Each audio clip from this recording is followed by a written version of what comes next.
ॐ नमो भगवते वासुदेवाय। ॐ नमो भगवते वासुदेवाय। ॐ नमो भगवते वासुदेवाय। ॐ ज्ञानतिमिरान्धस्य ज्ञानाञ्जनशलाकया चक्षुरुन्मिलितं येन तस्मै श्रीगुरवे नमः। नमः ॐ विष्णुपादाय कृष्णपृष्ठाय भूतले श्रीमते भक्तिवेदान्त स्वामिन्निति नामिने। नमस्ते सारस्वते देवे गौरवाणी प्रचारिणे निर्विशेष शून्यवादी पाश्चात्यदेशतारिणे। नमो महावदान्याय कृष्णप्रेम प्रदायते कृष्णाय कृष्णचैतन्य नाम्ने गौरत्विषे नमः।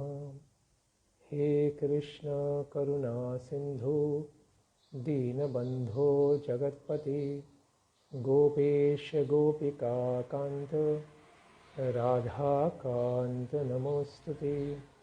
तप्तकाञ्चन गौरांगी राधे वृन्दावनेश्वरी वृषभानुसुते देवी प्रणमामि हरिप्रिये। वाञ्छाकल्पतरुभ्यश्च कृपा सिन्धुभ्यैव च पतितानां पावनेभ्यो वैष्णवेभ्यो नमो नमः। जय श्री कृष्ण चैतन्य प्रभु नित्यानंद श्री अद्वैत गदाधर श्रीवासादि गौर भक्तवृंद। हरे कृष्ण कृष्ण कृष्ण हरे हरे हरे राम राम राम हरे हरे। नारायणं नमस्कृत्य नरं चैव नरोत्तमं देवीं सरस्वतीं व्यासं ततो जयमुदीरयेत्। हरे कृष्णा। सब भक्तों का स्वागत है प्रातःकालीन श्रीमद् भागवतम के पाठ में। हम श्रवण कर रहे श्रीमद् भागवतम का चतुर्थ स्कंद, इसके अंतर्गत अध्याय 16वां। भगवान के ही अवतार पृथु महाराज इनका मागध और बंदीजनों के द्वारा गुणगान और स्तुति का हम श्रवण कर रहे हैं। उन्होंने कहा कि किस प्रकार से पृथु महाराज सब जीवों के ऊपर कल्याण करेंगे और उनके अंदर क्षितिवृत्तिमान कितने होंगे, यानी सहनशील कितने होंगे। यदि कोई दुखी व्यक्ति इनके सिर के ऊपर पैर भी रख देगा दुख के कारण, तो वे सदा दयालु ही बने रहने वाले हैं और पृथ्वी माता की तरह अपने बच्चों के सारे अपराधों को क्षमा भी कर देंगे। इसके पश्चात प्रजा का रक्षण भूखमरी से करने के लिए ये राजा क्या करेंगे, इसको बताते हैं। देवै वर्षत्यसौ देवो नरदेव वपुर्हरिः कृच्छ प्राणाः प्रजा हि एष रक्षिष्यत्यञ्जसेन्द्रवत्। देवे अवर्षति असौ देवः नरदेव वपुः हरिः एष हि कृच्छ प्राणाः प्रजाः इंद्रवत् अंजसा रक्षिष्यति। वर्षा न होने पर, यानी अवर्ष, जिस प्रकार दुष्काल की कभी कभी स्थिति आ जाती है, तो उस प्रकार से वर्षा न होने पर यही राजा का शरीर धारण करने वाले देव नरदेव, देव ही नरदेव के रूप में प्रकट हैं। ऐसे वपुः श्रीहरि, श्रीहरि रूपी जो महाराज पृथु हैं, एष, यह क्या करेंगे, प्राण संकटापन्न जो प्रजा होगी, कृच्छ प्राणाः प्रजाः, इनका पालन किस प्रकार से करेंगे, तो कहते हैं इंद्रवत् अंजसा रक्षिष्यति। इंद्र के समान ही जो सारे लोगों को वर्षा दिलाते हैं, वर्षा के मुख्य अधिष्ठात्री देवता हैं। इसीलिए यज्ञ करने पर इंद्र भी प्रसन्न होते हैं, और यह इंद्र भगवान विष्णु की प्रसन्नता के लिए करते हैं, लेकिन इससे इंद्र भी प्रसन्न होकर, क्योंकि उन्हें हविष्य अन्न प्राप्त होता है, वह वर्षा देकर सबका रक्षण करेंगे। इस प्रकार से नरदेव वपो ही हरि है। हरि भगवान साक्षात नरदेव के रूप में प्रकट हुए हैं। इसके आगे उनकी चितवन के बारे में कहते हैं, आप्यायत्यसौ लोकम वदनामृतमूर्तिना सानुरागावलोकेन विशदस्मितचारुणा। वदनामृतमूर्तिना विशद अस्मिन चारुणा। इनका मुखचंद्र, उसके ऊपर जो मुस्कान है, अत्यंत मनोहर है। चारु यानी अत्यंत सुंदर।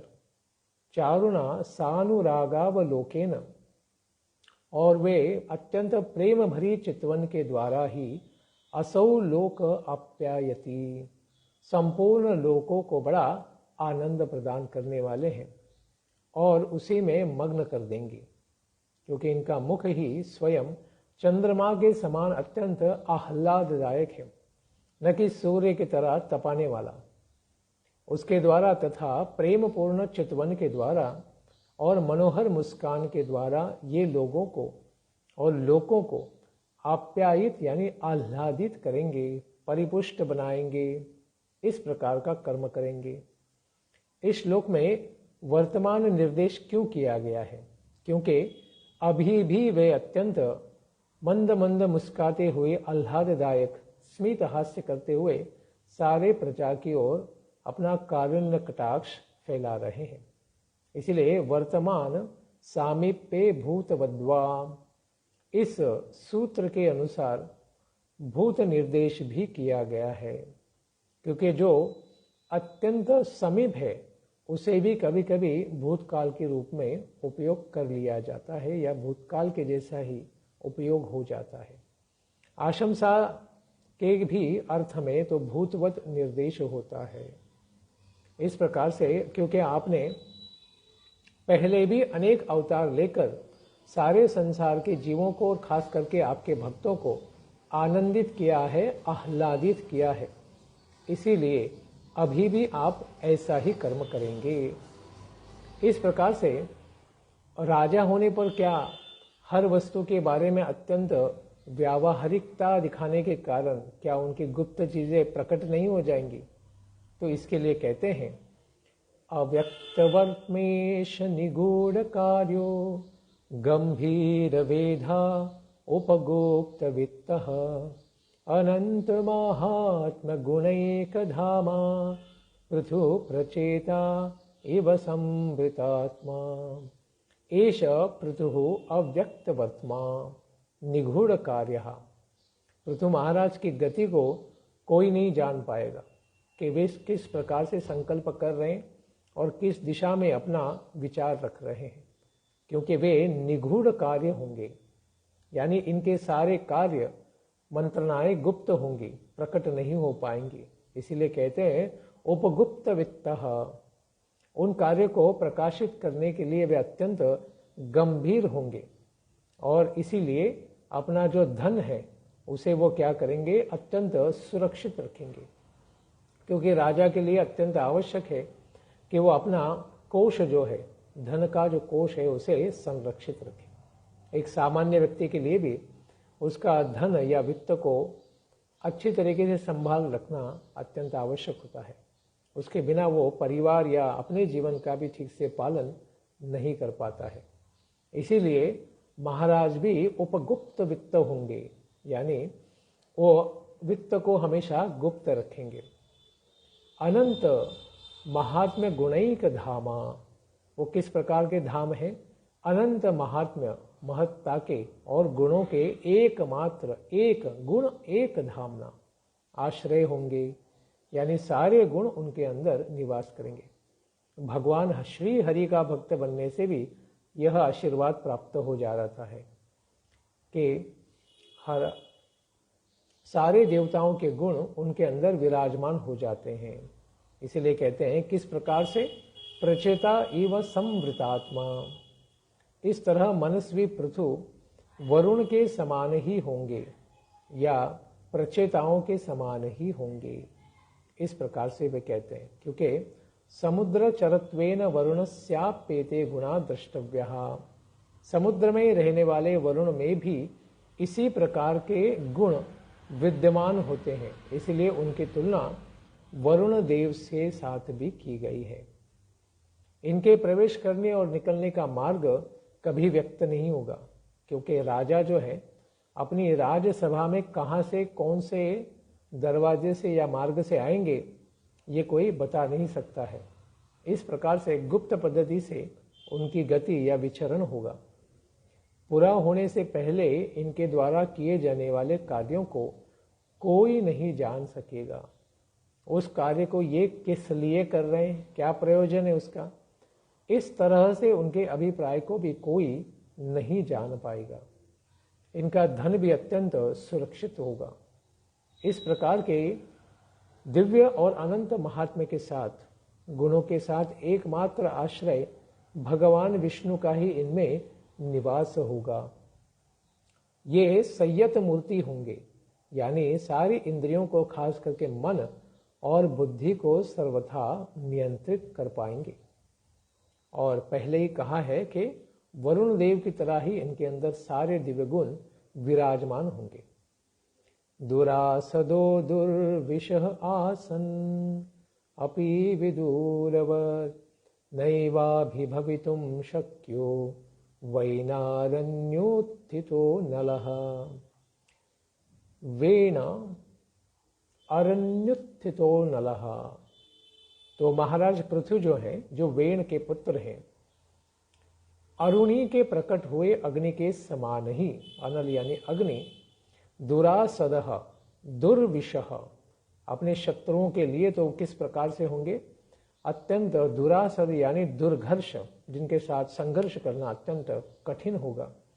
और दुर्विशः, उनको कोई सह नहीं पाएगा, असह्य होंगे। विदूरवत अभिभवितुम नैव शक्यः, इसीलिए उनको या इनको कोई भी शत्रु अभिभूत नहीं कर पाएगा, यानी जीत नहीं पाएगा। यह संभव क्यों नहीं होगा? क्योंकि भगवान विष्णु की सारी शक्ति और सुदर्शन चक्र भी जिनके पास हो, उन्हें संसार में कौन जीत सकता है। इसीलिए इस प्रकार से वो अजित होंगे। शत्रु इनको अपने मन से भी कभी नहीं प्राप्त कर सकता है, अतएव दुरासद यानी दुर्धर्ष होंगे।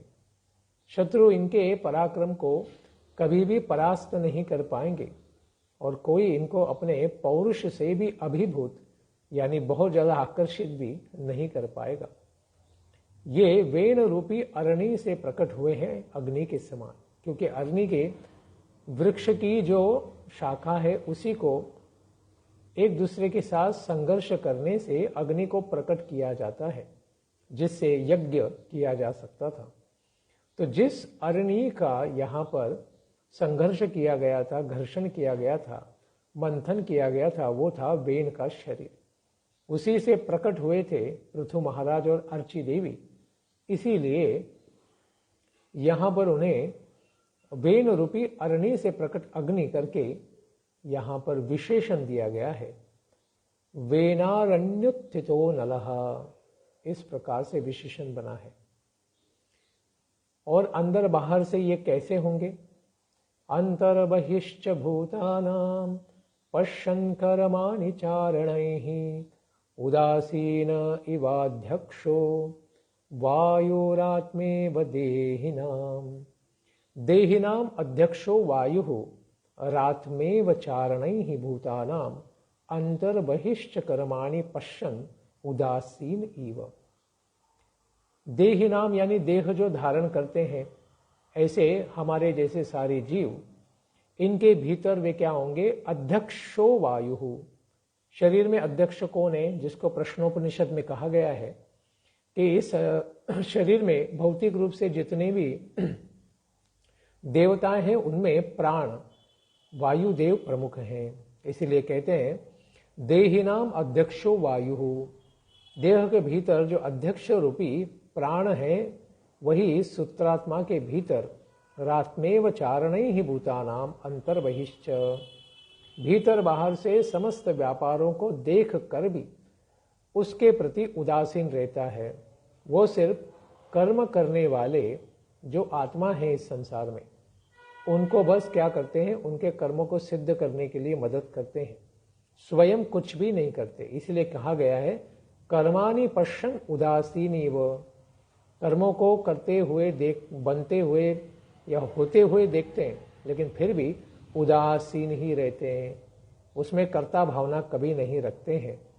इव इसलिए कहा गया है कि उसी तरह ये महाराज भी गुप्तचरों के द्वारा प्राणियों के गुप्त तथा प्रकट समस्त व्यापारों को देखते हुए भी अपनी निंदा हो या फिर स्तुति हो, इसके प्रति उदासीन के समान ही बने रहेंगे, अत्यंत इनसे बाधित नहीं हो जाएंगे, व्यथित नहीं हो जाएंगे कि देखिए हमारे लोग हमारे बारे में क्या बोल रहे हैं।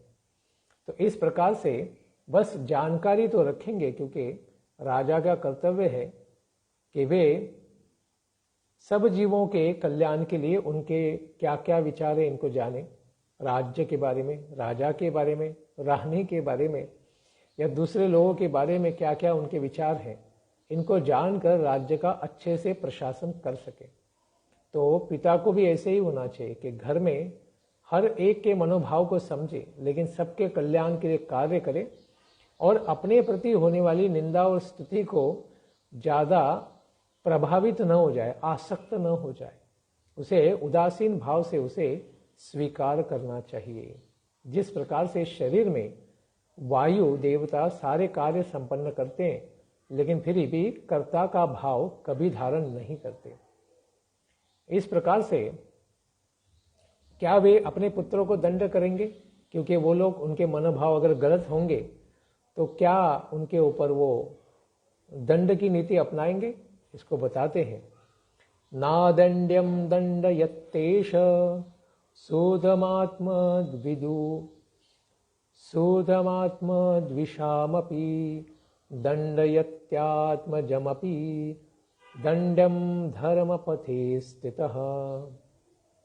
धर्मपथे स्थितः, धर्म के मार्ग पर अत्यंत दृढ़ता से जो स्थित है, इस प्रकार से एष यह महाराज अदंड्यम सुतम आत्मद्विषामपि, अगर अपना पुत्र भी स्वयं का द्वेष करे, राजा का द्वेष करे, तब भी अदंड्यम, वे अदंड्य यानी जिसको दंड नहीं दिया जा सकता है, अपना ही लड़का है, अपना ही पुत्र है, तो किस प्रकार से उसे दंड देंगे? अपि न दंडयति दंड आत्मजम अपि दंडयति, इस प्रकार से अदंड्य पुत्र को भी वो दंड देंगे और अथवा शत्रु को भी दंडित नहीं करेंगे, यानी शत्रु को भी कभी कभी माफ करना पड़े तो कर देंगे। जब भी उसे दंड दिया जा सकता है फिर भी कभी उसे माफ कर सकते हैं। लेकिन अदंड्य पुत्र यानी जिस बच्चे को, पुत्र को, स्वयं के सुपुत्र को माफ कर देना चाहिए, लेकिन अगर उसे ठीक करने के लिए, उसके मनोभाव को ठीक करने के लिए कभी दंड करना भी पड़े तो फिर भी दंडनीय अपने पुत्र को भी दंड दे देंगे, अन्यथा नहीं देंगे। इस प्रकार धर्म के मार्ग में ही रहकर वे अदंडनीय अपने शत्रुओं के पुत्र को भी नहीं दंडित करेंगे, क्योंकि उन्होंने प्रत्यक्ष रूप से हमारा अगर अपराध नहीं किया है तो उन्हें कैसे दंडित कर सकते हैं। हमें लगता है कि कोई अगर हमारा शत्रु हो जाए तो उसके सारे परिवारजन और खास करके उसके पुत्र पौत्र भी हमारे शत्रु ही हो गए, लेकिन इस प्रकार का भाव महाराज पृथु नहीं रखेंगे। अपने पुत्र की समता व्यक्त करने के लिए सूत का ग्रहण किया गया है। धर्मपते स्थितः, इसका अर्थ यह है कि यमराज के वृत्तांत को अपनाने वाले धर्मपत यानी धर्मराज का जो पथ है उसको वो स्वीकार करेंगे, यानी कौन सही कार्य किया है, गलत कार्य किया है, उसी को देख कर ही दंड देंगे, अन्यथा नहीं। जिसको हम अंग्रेजी में कहते हैं कि अपने रिलेशंस को पर्सनल न लेना, केवल धर्म पालन कर रहे या नहीं कर रहे इसके ऊपर ही आधारित दंड की नीति को अपनाएंगे, अन्यथा नहीं। तो महाराज पृथु कहाँ तक अपना राज्य फैलाएंगे इसका विस्तार बताते हैं। अस्या प्रतिहतं चक्रम पृथो रामानसाचलात् वर्तते भगवानर्को यावत् पति गोगणैः। भगवान अर्कोम यावत, भगवान सूर्यदेव सूर्य नारायण क्या करते हैं, गोगणैहि आमानसा चलात, यानी मानस सरोवर पर्वत तक जितने भी प्रदेश हैं, पति अस्य पृथो हो, वहां तक वो क्या करेंगे, अपनी किरणों से जो प्रकाशित करता है सूर्य देवता, वहां तक इनका राज्य अप्रतिहतम रथ चक्रम, वहां तक पृथ्वी महाराज इनका जो रथ का, राज्य का जो मुख्य राजा का रथ है, इसका चक्र वहां तक चलाएंगे। यानी इनका जो प्रदेश है वो असीमित मात्रा में बड़ा होगा। इसीलिए चक्र शब्द के द्वारा आज्ञा या सेना या रथ के बारे में बतलाया गया है। मानसाचल पर्वत पर्यंत इनका राज्य होगा। कहां तक वह राज्य होगा, इसकी आकांक्षा होने पर कहते हैं कि भगवान सूर्य जितने प्रदेश तक अपने किरणों से प्रकाशित करते रहते हैं, उतने प्रदेश तक इनका राज्य फैला होगा। रंजयिष्यति यद्लोक मयमात्म विचेष्टितैः अथामुमाहुं राजानं मनोरंजनकैः प्रजाः। यदयम आत्मविचिष्टितैः लोकम रांजिष्यति, ये अपने कर्मों के द्वारा अपनी सारी प्रजा को, लोकम सारे नागरिकों को, रांजिष्यति सुखी बनाएंगे। किसके द्वारा, आत्मविचिष्टितैः, अपने सुंदर सुंदर कार्यों के द्वारा, चेष्टाओं के द्वारा। और मनोरंजनकैः अमुम प्रजाः राजानम आहुहु, उनका रंजन करेंगे क्योंकि उन्हें दिव्य ज्ञान प्रदान भी करेंगे, साथ ही साथ अपने कार्यों के द्वारा उन्हें प्रसन्न चित्त बनाने के लिए लीलाएं, उनका अनुकीर्तन करने का अवसर देंगे कि हमारे राजा ने किस प्रकार से उस गलत व्यक्ति को दंड दिया, अच्छे व्यक्ति को पुरस्कार किया और जीव जंतुओं को भी कल्याण किया है। इस प्रकार से उनका रंजन करेंगे। उनका अमुम प्रजाः राजानम आहु, रंजनात्मक व्यापारों से इस प्रकार से सारी प्रजा उन्हें क्या कहेगी, प्रजा उन्हें राजानम आहुहु, इस प्रकार से स्वयं राजते, वो स्वयं जो राजा के रूप में कार्य करने वाले हैं पृथु, उन्हें राजा कहा जाएगा। तो यहाँ इतिहास में पहली बार किसी व्यक्ति को राजा कहलाया गया है, इसीलिए यहाँ पर राजा शब्द भी आया है। इनकी मनोवृत्तियां ब्राह्मणों और पंडितों और वैष्णव के प्रति किस प्रकार से होगी, इसका भी वर्णन करते हैं। दृढ़व्रतः सत्यसंधो ब्रह्मण्यो वृद्ध सेवकः शरण्यः सर्वभूतानां मानदो दीनवत्सलः। दृढ़ व्रत, अत्यंत दृढ़ संकल्प वाले, सत्यसंध, सत्य प्रतिज्ञ, सत्य की हमेशा पालन करने वाले, प्रतिज्ञा लिए हुए, ब्रह्मण्य, ब्राह्मणों के भक्त होंगे, उनकी सेवा करेंगे। साथ ही साथ वृद्ध सेवकः, सब जाति वर्ण के वृद्धों की, पुरुषों की भी सेवा करेंगे। सर्वभूतानां शरण्यः, सभी जीवों के लिए वो रक्षक आश्रय स्थान होंगे, सबकी रक्षा करेंगे, पालन करेंगे।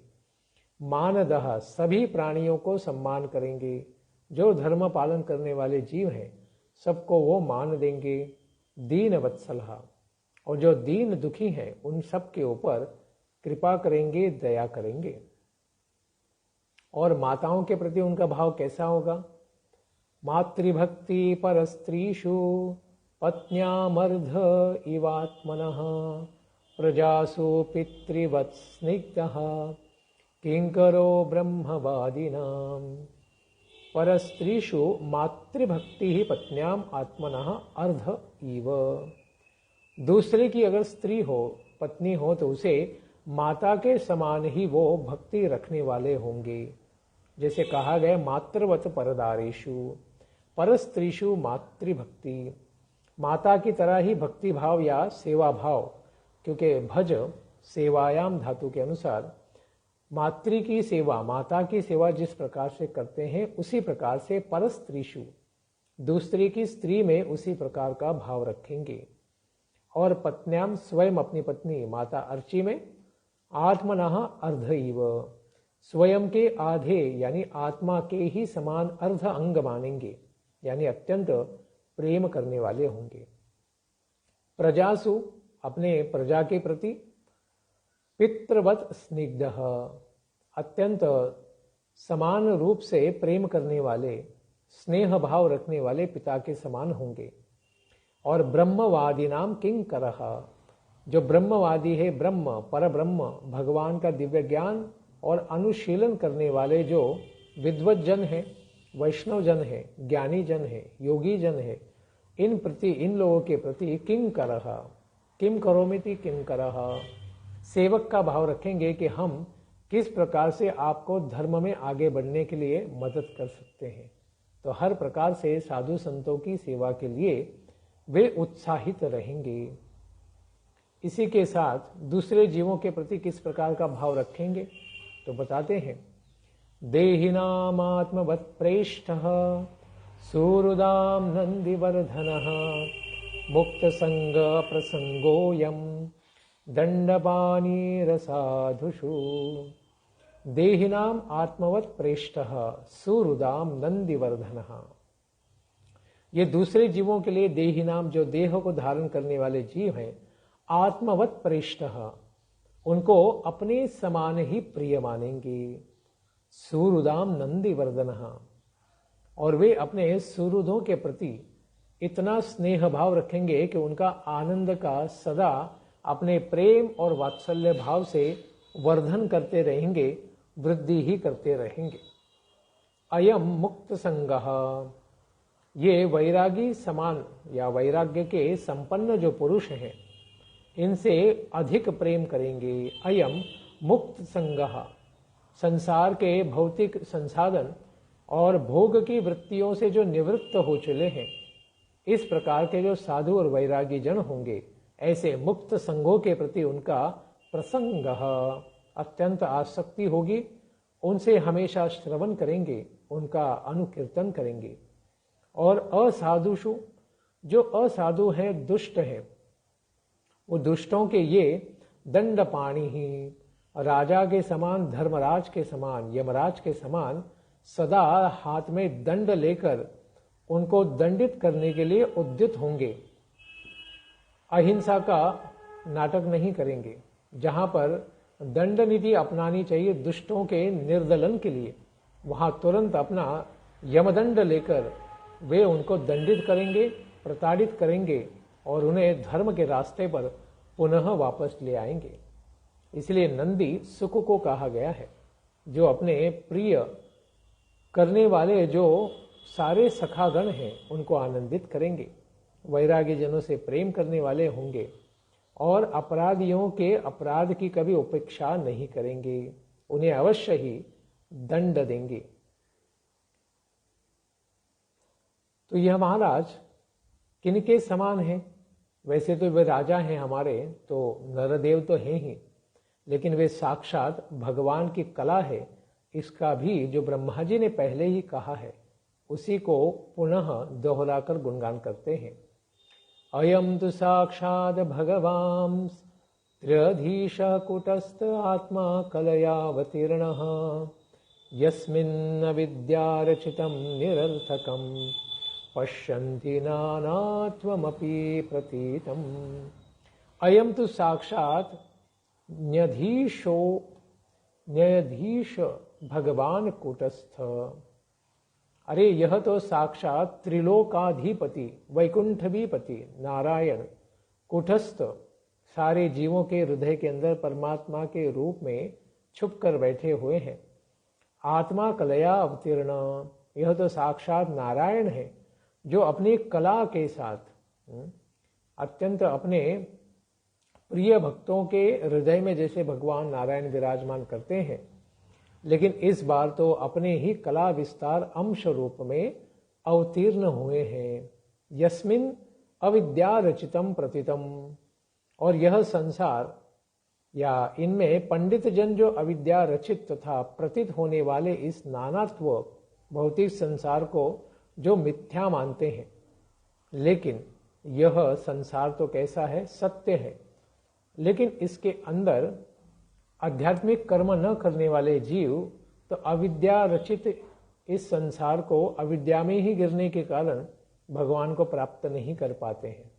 इसीलिए अविद्या रचितम यानी जो जीव भौतिक चेतना में आने के कारण इस संसार को भगवान से अलग समझता है, इसीलिए यह सब अविद्या रचितम प्रतितम इस प्रकार से जो दिखती है, नानात्वम अनेक अनेक प्रकार के क्रिया कार्यकलाप जीव जंतु और लोक है, निरर्थकम पश्यन्ति। इसीलिए ज्ञानी जन जिसको निरर्थक करके देखते हैं, इस संसार में ये किस लिए आए हैं, इस संसार में सारे अज्ञान से ग्रसित जीवों का कल्याण करने के लिए आए हैं।